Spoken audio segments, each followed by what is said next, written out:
I'm here to introduce my course on Immanuel Kant in honor of his 300th birthday, which would have been, or which is, next Monday, the 22nd of April. We're beginning this Saturday, the 20th of April at 6 p.m. UK time, 1 p.m. Eastern Standard Time. And if you've ever always been meaning to read Kant, then now is the time to act and enroll in my course. It's not just about an interest in Kant that you have, but if you want to understand the trajectory of modern philosophy, which for a reason is called post Kantian philosophy, at least on the continent, then you must understand and grasp the true scope of Kant's project. Kant does not write an epistemology, as especially in the Anglo-Saxon, Anglo-American world, it is often believed and proclaimed. No, he does something much more profound than write a harmless epistemology. He revolutionizes the form of thought itself in such a way that formal logic, the principle of non contradiction, absolutely dominates. This is something that John Locke and David Hume were wrestling with. And it ended up with David Hume ultimately giving up in a grand skeptic gesture, thereby summoning the demon of nihilism. So Kant sees this trajectory and he wants to bind being and thought together again, and he does so with transcendental idealism. And this is exactly what we'll be discussing. So we're looking at transcendental idealism in the Critique of Pure Reason, the so-called first critique. That will be the first 6 lectures and seminars will be devoted to the Critique of Pure Reason. We will then devote one seminar and one lecture to the Critique of Practical Reason, because practical reason has primacy, as Kant says. So practical reason will already be discussed during our sojourn, our journey through the Critique of Pure Reason, which begins this Saturday. So this is a course that is on Teachable. I show you the inside now. You need to enroll now, and the anything to do with how to enroll, etc., I will get to in a second. The inside of the course looks like this. So take a look. We'll first begin this Saturday with a discussion of the prefaces and of the introduction. So we'll look at why Kant sees and how he sees that metaphysics has become a battlefield, as he calls it, and what that has to do with formal logic and the principle of non-contradiction, where Leibniz and Wolff and others went wrong. We will then look at what Kant has referred to as the Copernican revolution. And this Copernican revolution can only be fully understood when you understand that Kant indeed writes a logic rather than an epistemology. Considering the Critique of Pure Reason and epistemology will forever make you blind to the true scope of the project and why Kant is such an earthquake. If you're interested in any philosophy post Kant, be that the immediate aftermath, Fichte, the German Romantics, the Schlegel brothers, for example, or Schelling and Hegel, Schopenhauer to a certain degree, even though he completely misunderstands Kant, Nietzsche even, certainly, of course, as I mentioned, Hegel, and absolutely for certain Husserl and Heidegger, and of course the Neo-Kantians, and as well as today accelerationism. You must understand Kant and you must understand the transcendental logic. By the way, if you have any questions specifically on the course, then you should ask the question. I'll get to them at the end. So, the first lecture devoted to the prefaces, the battlefield of metaphysics, and the Copernican revolution. The second lecture and seminar, and the way we will do this is I will first lecture for about 45 minutes. then we send you off into a breakout session for about 15 minutes. And once you come back, we'll have a 1-hour group discussion that I lead. So first lecture, then a group work, and then we do a 1-hour group seminar session. We record both sessions so that if you can't make it to all of them, you can listen back to the recordings. If you can make it to all of them, of course, you can still listen to the recordings and you have access to them afterwards. So after the first lecture, we'll go to the transcendental aesthetic and the logic. We will look at time and space and what it means to consider time and space as transcendental concepts, transcendentally ideal and empirically real. We will then consider the very notorious remark that thoughts let me look at the English for a second. Sorry. Thoughts without intuitions are empty, intuitions without concepts are blind. So this is usually understood as Kant taming the understanding in favor of sense perception. That's not the case. There's something else going on which has to do with transcendental logic rather than with a combination of rationalism and empiricism. Again, a misunderstanding that's very widespread and that will forever bar you from accessing the true Kant. So we will look at time and space and this specific moment in the transcendental logic on the notorious remark that thoughts without intuitions are empty, intuitions without concept are blind, which has to do with securing knowledge or securing the production of knowledge through scientific models over in a moment of dominating nature, quote unquote, because nature by herself no longer gets to show anything of herself by herself in the first critique. Kant, however, does not absolutize this. That's important to know.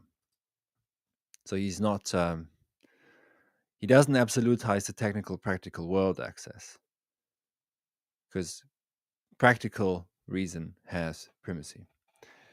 We will then go on to the phenomena and noumena, followed, of course, by the transcendental deduction of the category. So we will look at a justification transcendentally, which means before any experience, to put it simply, of the categories, of the concepts of the understanding, how they apply to the manifold of appearances.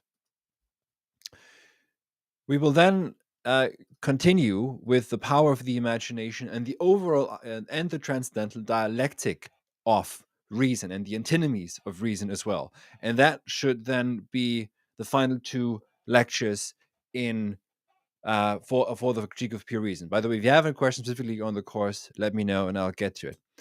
So once we're through the first critique, we will look at those passages in the second critique that stress the primacy of practical reason so that you will become aware of why Kant has to set up what he sets up in the first critique in order for practical reason to take primacy and have, to use a Platonic term, the idea of the good leading the charge here still. So again, Kant does not absolutize the technical, rational world access, as, for example, does Spinoza. Now, after the seminar and lecture on the second critique, we will move on to the critique of the power of judgment. And here we will look at specifically what Kant says about nature, genius, and the sublime, but of course also his introduction of the word spirit, Geist, into philosophy as a technical term of art. Because Kant, it's dawning on him that he has, in a sense, abandoned nature, or that he has exiled nature to the noumenal, anything that could show itself of itself. So das Erhabene, the sublime, takes the subject out into nature again. And there is here, of course, especially in the third critique, a lot that Schelling and Hegel will pick up on later on. So, and maybe you can already see why phenomenology had to return to the things themselves. Zurück zu den Sachen. Because for Kant, things as they are in themselves and what they could be by themselves is not what can be accessed, and he must set it up in this way in order for formal logic to hold. But this is not an arbitrary decision by Kant. This is something that there was a build up to this moment through British empiricists, especially with John Locke to Berkeley, who denies the existence of the external world, who goes as far as having to do this, having to reduce being to being perceived as the percipi, in order to establish the reign or the domination of formal logic of the principle of non-contradiction. And with Hume, genius that he was, he shows the absurdity that happens when we apply formal logic to experience. So Kant radically revolutionizes what experience, how to think experience in the first place, so that subjectivity does give rise to objectivity. So, and I said before, if you have questions specifically on the course, let me know and I'll get to them at the end. So let me now point out that I've been running this online academy for the past 4 years. I put out a lot of videos almost every week, sometimes several every week. This is how I make my living. So by enrolling, you support the continued work here that allows me to share the knowledge that's usually hidden inside academia, not even there, with you and the rest of the world, whoever stumbles upon this. So feel yourself a patron of the arts when you enroll. When you click on the link to enroll, this will lead you to our partner website called Teachable. You can see that it is the Halcyon Academy. That's my academy. And on here, you may choose from 3 different study options. Now, you find all live lecture and seminar dates here. Beginning this Saturday, we're meeting twice in April, 3 times in May, and then 4 times in June, so 9 times in total. There will be a reading week in mid-May, so that you have some time to breathe and read Kant on your own. You'll find a couple of quotes from Kant. If you don't have time for, let's say, at least 4 or 5 of the seminars, then the self-study tier is the one for you. You get access to exclusive video lectures and, of course, the audio files as well. I'm writing lectures for every meeting. There's about 4,000 or 5,000 words each. Those will be uploaded as PDFs that you can print out. If you can make, let's say, at least 4 or 5 of the group seminars and live lectures, then this is for you. You can learn in a group. There's 9 seminars that I lead. At the final seminar, you get to present your own work. Plenty of examples on my channel here. You, of course, have also so-called lifetime access or indefinite access, etc. And as I said, 9 group seminars. We meet every Saturday for 2 hours. And as I said before, every enrollment helps me keep the light on and the work here going. This is how I make my living. So if you are very committed to Kant and you maybe have some sort of, maybe you're setting up a Substack at the moment, or you're trying to work something out in Kant because you're working in another field, or so I've worked with professors of mathematics, playwrights, actors, lawyers, people who work in tech, etc., who, if in any way you think Kant can help you, for example, when you're trying to understand science from maybe a way in which you've never thought of science, because probably you think of science as highly empirical and just looking at what's out there, and not so much in terms of what it actually is doing, which is to torture nature, to present it with the results that it wants before, that it posits before anything shows itself by itself. So if for any reason you think you could benefit from additional private tutorials than the philosophical dialogues, that's for you. Now you could also just use the payment plan here. This is for the seminar tier. That's 3 installments, gives you the same access as this one.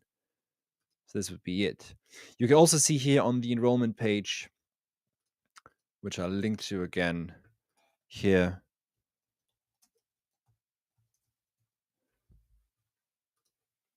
you find a list of lectures, and I'm only changing this one here. I will look at the power of the imagination, I have now decided, rather than the architecture of reason. The architecture of reason, in a sense, we will see emerge in front of our eyes as we go through this series of necessary positing, which is what the first critique really is. Not concerned at all how it is that we know, but rather something else. So this all is on here. We'll look at practical reason, and then again the sublime nature and genius in the third critique. So when you click on there, this is now open for enrollment. We are closing enrollment tomorrow. So if you want to enroll, the time is now. Here's a beautiful quote from good old Kant. From such crooked wood as man is made, nothing perfectly straight can be built. This is why practical reason must take primacy. And of course, you can see here also that Kant is rather, shall we say, critical of a blind belief in progress. Now, obviously, if you have questions also on Kant's ethics, more broadly speaking, the categorical imperative, etc., this is, of course, this is not the main topic of the course, but the categorical imperative will be mentioned, and we can use some time of the our discussion to to focus on the categorical imperative, of course, as well, especially once we get to the second critique. Given that I'm lecturing live this time, there's a bit more leeway, there's a bit more room for you to make, if you're in the seminars, for you to make suggestions also what could be included the next time. And we can always come back to something. We won't be plowing through the entire book and every single page. We'll be looking in a very isolated manner at some of the most important sections and draw out what's really going on. So again, as I said in the beginning, when you look at this notorious quote that gets thrown around everywhere and all the time, which is this one: thoughts without intuitions are empty, intuitions without concepts are blind.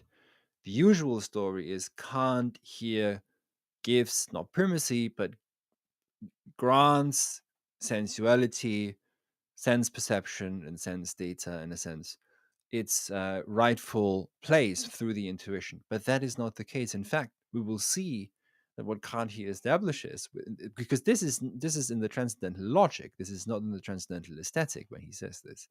This is in the logic. So we have to be aware that what he says here is that in order for the transcendental Copernican turn to work to establish objectivity in the way that he wants it to be established, in some sense, the scientist, because this is really who he's addressing, has to be blind, has to be blind to what could show itself by itself.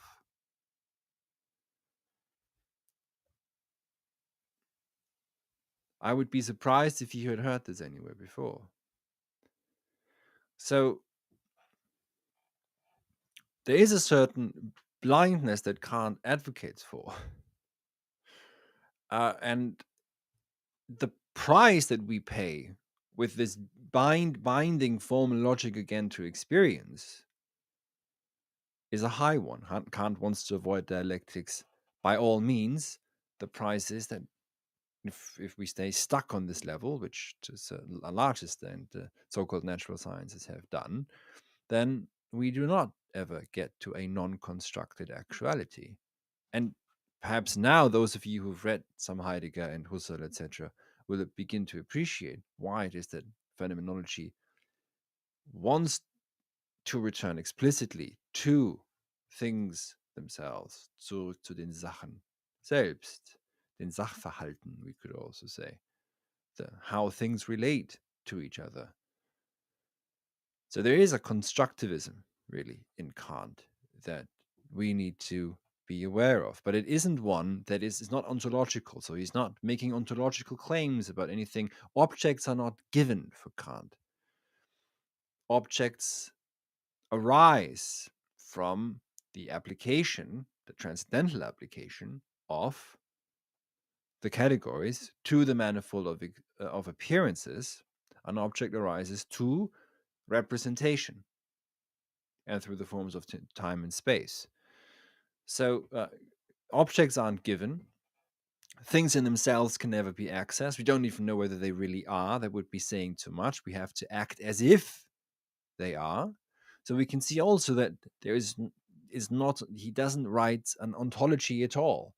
So, and of course, he's trying to address so many issues all at once, not just his time, his contemporaries, and the build up to the battlefield of metaphysics, because he sees at the heart of it metaphysics itself, the distinction between the sensible and invisible or intelligible as a fundamental issue that has impeded secure knowledge for metaphysics. So metaphysics can, to give you an example, can, to use Leibniz's monadology, can draw up, can construct these wonderful coherent models, as today perhaps some physicists do. But once this is related back to spatio-temporal intuition or experience, a dialectic begins to emerge, or to put it more crudely, more bluntly, the entire model, in a sense, breaks down. So if you are genuinely interested to begin to understand not just the philosophers that come after Kant and what they respond to in him, most obviously it would be with Hegel, whose science of logic will only ever make full sense to you when you've understood that Kant writes a logic in an epistemology, and why it is that Hegel develops and unfolds the categories immanently rather than just positing them, at least in the beginning, then Kant is for you. But also if you want to challenge how perhaps you think of science and of our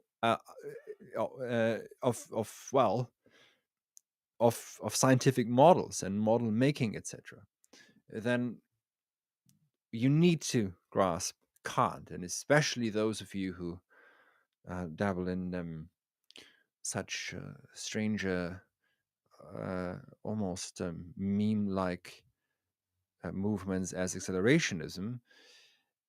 Accelerationism is based on Kant, but it's to a certain degree a misuse of Kant, because accelerationists conveniently forget or ignore that practical reason takes primacy. But what they get right is what occurs with transcendental idealism in the first critique. And to say this again, as I said before, we can fly airplanes and drive buses and cars, etc., because of transcendental idealism. Because it is through that transcendental logic, that logic of positing a Setzungslogik, that we can posit before any experience. No one had experienced flying a spaceship. And as you know, building airplanes only began to fly to build a flying object only began to work after we stopped imitating birds. So it has nothing to do with mimesis, and this is a provocative claim and statement, and I won't go into it too much here, but we will discuss this in great detail at the course. So once more, as there are no questions, let me show you. If there are any, you should put the questions in the chat now, that I can get to them in the end. So 9 weeks, 9 meetings in total, 8 lectures, 8 regular group seminars, 1 final seminar where you present your own work. We begin this Saturday. We're closing enrollment tomorrow. We're meeting twice in April, 3 times in May, 4 times in June. I lecture for the first 45 minutes. Then you're sent off into a breakout session, which is off the record. The lecture is recorded. The group discussion is recorded. So 2 hours in total every Saturday. If you don't have time for the seminars, then self-study is for you. And every enrollment guarantees that I can continue the work here, which means that I put out hundreds of videos, and for anyone who stumbles upon them, can delve into philosophy. If you have time for the group seminars and the live lectures, then this one is for you. 9 group seminars that I lead, and you get to present your own work at the end. And if it's good enough, then we publish it also.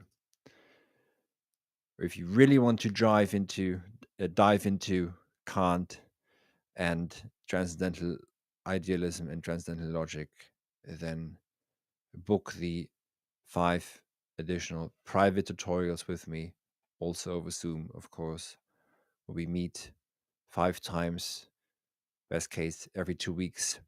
And maybe you're writing a longer piece, maybe you're already setting up your own project that has to do with something adjacent to Kant, actually is on Kant. Then this is for you. Maybe you're working on a project to do perhaps a business or scientific project where you think you might benefit from this. So, or if you'd like to, as they say, spread the cost and just use the payment plan, this is for the group seminars. So, if there are no questions, I'd like to thank you very much for listening, and would like to invite you and implore you once more to enroll now or be sorry forever, because I'm teaching this course this year and I will not be teaching it for many, many years to come, if at all ever again. So far, I have not been able to teach many of the courses again, to be honest. So if Kant has always been on your list, now is the time to get serious and read the critiques, but read them in such a way that you will not find anywhere else, and also not find at most academic departments where, for some reason, Kant is an epistemologist, which he wasn't. So again, thank you very much. Share this with anyone interested in Kant and post-Kantian philosophy more broadly, if you could, please. And I hope to see you uh, this Saturday. Thank you very much. Enroll now or be sorry forevermore.